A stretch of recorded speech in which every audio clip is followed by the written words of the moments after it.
Hello， 大家好，我是议员。刚刚官方才发布了更新的抢先看影片，所以今天我们来看一下官方更新了什么东西。首先就是大家期待已久的专属铭文究竟是提升什么东西。首先这个部位就是关于古卷的技能伤害提升 7%。当部队造成技能伤害的时候，如果目标部队剩余的兵量在 50% 以上，则额外造成 10% 的伤害。如果目标部队低于 50% 的话，则在目标接下来2秒内受到的伤害提升 2.5%， 就是说兵力越高的话，你所打出去在对方身上的伤害就会越多。但是专精铭文这边所给的提升就有一点不太一样，造成技能伤害的时候将忽略敌方 10% 的防御力，该效果每秒最多可以触发3次，冷却时间2秒。这边要注意的一点就是他这边所描述的是敌方部队而不是目标部队，所以我个人理解为他这里所说的每一秒最多触发3次，就比方说像你的工兵统帅有 AOE 嘛，然后你的 AOE 发动技能伤害打在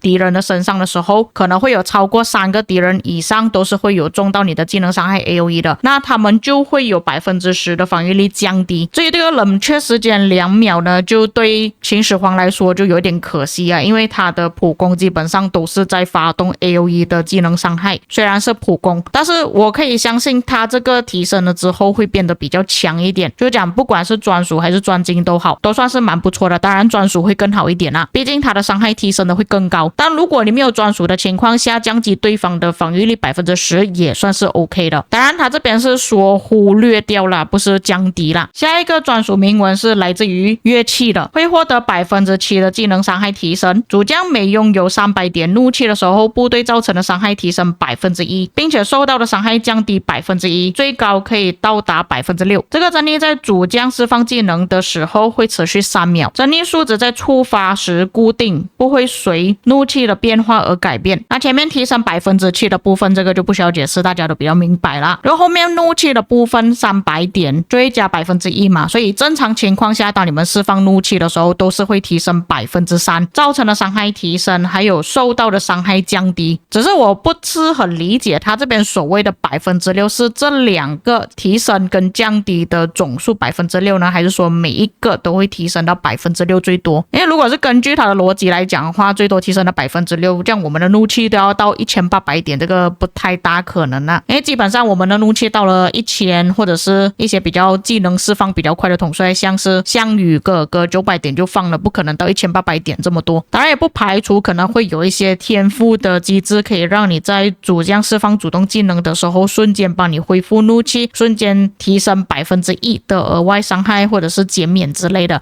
但是我们统帅在一个回合里面能够获得的怒气上限是220而已，所以这个想法其实是不成立的。所以我想到另外一个可能性，就是可能官方在做未来统帅的铺路，会不会之后有一些统帅他的怒气可以提升到1800点，然后才释放技能，又或者是他可以让统帅累积更加多的怒气之类等等的，或许就会用到这个专属铭文 6% 的提升了。当然那个只是我的猜测而已啊，我也不知道啦，因为新的工兵统帅的消息还没有释出，有可能这个是配合新的工兵统帅也说不定。下一个就是专精铭文，会获得 2% 的技能伤害提升啊，这边就相差很多，所以可以的话尽量还是拿专属铭文啊，这边数值有点差距，但是这边要求会比较高一点啊。刚刚我们看到是300点怒气，这边是讲如果获得600点怒气的时候，在接下来3秒内获得 4% 的全伤提升，还有 2% 的全伤减免，就相对来说它这边是会比较固定一点啊，但是在前面那个它可以提升到最多 6%， 所以比较起来的话其实还是专属铭文强一点。当然如果真的没有专属铭文的话，这个专精铭文也是可以勉强使用顶着先。下一个旗帜获得 2% 的伤害减免，还有 2% 的重击伤害减免，这边是特别强调重击伤害。在释放主动技能之后的5秒内，每进行3次普通攻击或者是反击伤害，下次普通攻击将会转化为直接伤害，该直接伤害的系数相当等于部队普通攻击伤害的150%，冷却时间1秒。就你们可以理解为它这个专属铭文呢是默认的把你们那些技能伤害统帅的普通攻击变得有一点像秦始皇他这样子的伤害，这样子就变成技能伤害，但是他这边是写直接伤害啦。虽然他这边写150%的提升看起来有点夸张啊，其实基础就只有200而已，所以换算下来也就大概就等于说我们的普通攻击会变成大概300的伤害系数这样子打在对方身上。那因为这个技能它只有1秒的冷却时间呢，就是在我们放了技能之后5秒就会触发这样子的效果嘛。也就是说如果你用的统帅刚好就是一些骑兵统帅啊，他的技能释放很快啊，就比方说项羽或去兵这样子，他下一个 cycle 是很接近的，可能5个回合就释放一次，6个回合就释放一次，就变成说他可以在一直不断的用这个方式去打在敌人的身上，他的普通攻击伤害就会明显的比起其他的统帅还要来得更高。所以虽然看起来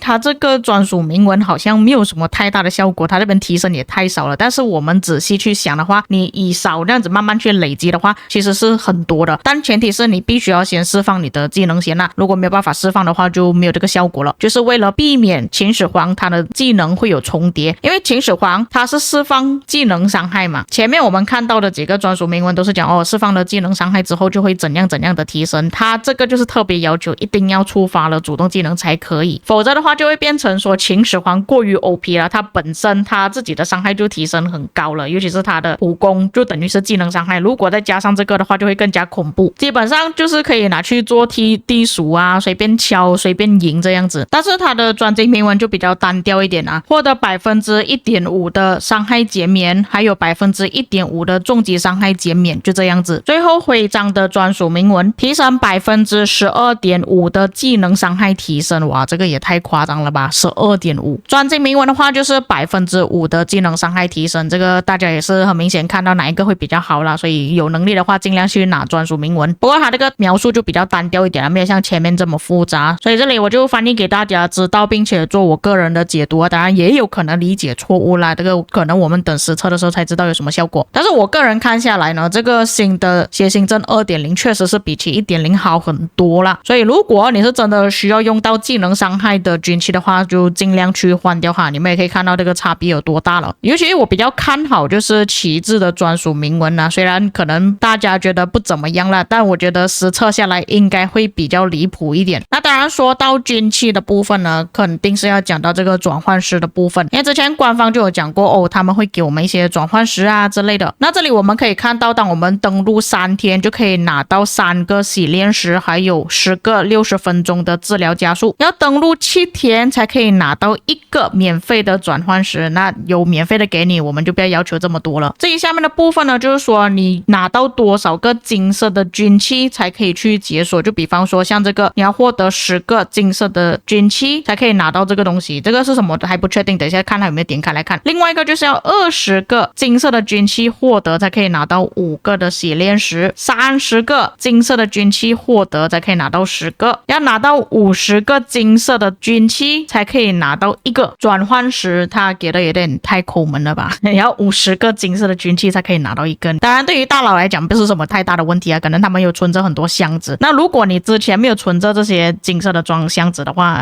就比较可惜一点啦。接着下面就是需要你去消耗多少的洗炼石，包括有20个你可以拿到1个金色的自选箱，然后你用了50个才可以拿到2个，你用了100个洗炼石才可以拿到1个转换石，所以就讲他这边总数拿到的转换石呢也就只有3个左右而已，严格来讲也是有给啦，就是那个数量没有我们想象中那么多而已。下一个就是心愿单移植的部分，那么根据他这边规则的说明呢，就是如果我们选择了军器之后，你要转换他的那个心愿单的时候，其实是需要用到转换石，这个翻译我不确定对不对啦，因为他这边写的是英文，但是换了之后就没有办法撤回，你们自己要想清楚到底要换哪一个。可是他这边没有很详细的说到底要花费多少，其实下面有个箭头头，可是他这个画面呢，就是来到了这里之后就马上回去。我是觉得说他不敢给我们看要多少钱。那这边画面上我们可以看到，他要选择转换过去的时候，他的保底是还有7次的，然后拥有拿到专精铭文的可能性呢还有121次，所以我们可以知道刚刚那边所出现的这个符号是什么意思。这个是拿来转换你的心愿单用的，但是那边只有给1个而已。我觉得他应该会有一些礼包或者活动之类的，可以拿到更加多这个东西吧，反正不可能是免费就对了。虽然前面那个是免费的啦，但你还是必须要拥有10个金色的军器之后才可以拿到。然后关于消费这个部分呢，他就直接略过了，就还是一样看不到什么价钱。接着呢，来到了这个部分，你们不要以为这个是讲刚刚军器的部分，这个是讲我们装备的部分。这个活动呢，就是让我们把原本你不想要的专属物换去别的专属，就比方说你是步兵，但是是领袖的天赋，你想要转去步兵的天赋的话，需要花费多少？这里就有分别，如果是武器的话，需要消耗25000宝石，头盔要消耗2万宝石，盔甲需要消耗2万宝石，手套比较便宜一点15000宝石，腿需要2万宝石，鞋子要15000宝石。如果是饰品的话就比较贵一点，应该是讲这里全部里面最贵的要3万宝石。所以如果你没有宝石，你就不要想要去把这个天赋转换了，真的是有点浪费钱了。我本来就想着说它应该会很贵，但是以为是3位数而已，没有想到它这个位数居然是5位数这么多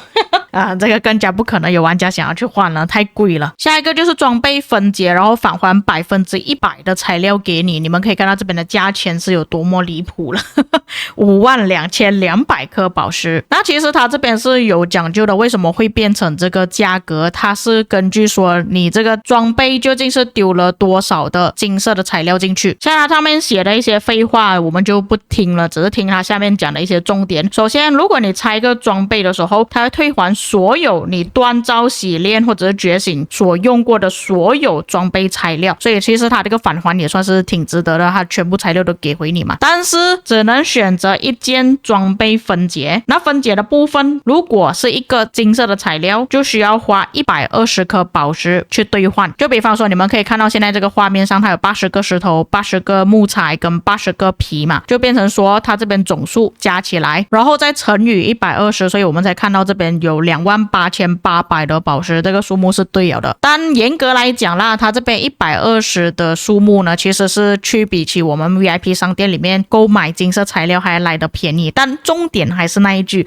这个装备本来就是我的，我原本就是花了宝石或者花钱去拿到材料去锻造这个装备出来，那你现在还要我给这个宝石去分解我的装备，拿回这些原本属于我自己的材料，这个就跟之前统帅充值是差不多的概念啦，就玩家不太满意这一点。不过还是那一句啦，这个活动不一定你要去做啦，就看你有没有需要去做而已。接着就是关于统帅的装扮部分啊，就是你们可以套用上去啊，但是你们可以看到其实是不通用的，就是只有这个统帅可以用到而已，不是讲你拿到了这个装扮啊这个皮肤之后全部统帅都是套用一样的，只有贞德跟 CP 才有而已。另外一个就是联盟的装扮了，这个在之前也是跟大家讲过了，但我觉得没有什么必要，也是浪费钱了，因为这个呢也是要通过赢彩杯才可以拿到的。原来有特效的，但是一般人应该也不会去看吧，虽然是真的有一点帅啊，尤其是这个狮子头，然后旁边又有光，可能就给那些先锋王国他们会去弄而已，但是如果是 CD 主王国的话应该没有什么必要啦。接着就是移民的部分呢，他们又在改了，点击规则查看它全部都有写出来，像它这边的时间都改成120天了，这个是属于 KVK 3，然后如果是第一次征服赛季的话就是150天， KVK 2就是80天。下一个就是关于快捷战斗设置的部分啊，就是它把原本设置里面的一些东西搬出来，我们可以快速的在这里点击，就比较容易去操作，比较容易去设置啦。最后就是一些活动啊，这些活动在之前就已经有出现过，还有包括将行特惠啊、争分夺秒啊、怒海争锋之类的，这些就不多做介绍啦，之前都有做过影片。那么关于这一次的更新抢先看，各位看了之后有什么感想呢？比较大反应还是在这这个专属铭文的部分吧。拿到洗炼石还有转换石的部分，但是这个转换石真的是太少，如果你有专属铭文的玩家，你依旧还是得去购买礼包了，因为真的太少了，你转换一个专属铭文都要用到10个转换石了，这里连10个都没有，你怎么可能可以通过这边去拿到呢？还有就是那个心愿单的部分呢，还是不知道那个价钱到底是多少，反正就很混乱了，也有可能是1个而已啦，主要还是装备分解的部分吧，这边消耗的宝石真的是太多了，看玩家能不能够接受咯。 OK， 那么以上就是本期内容，所以各位有什么看法可以在评论区给我知道，当然如果有些遗漏或错误的地方也可以在评论区帮我补充，尤其是翻译的部分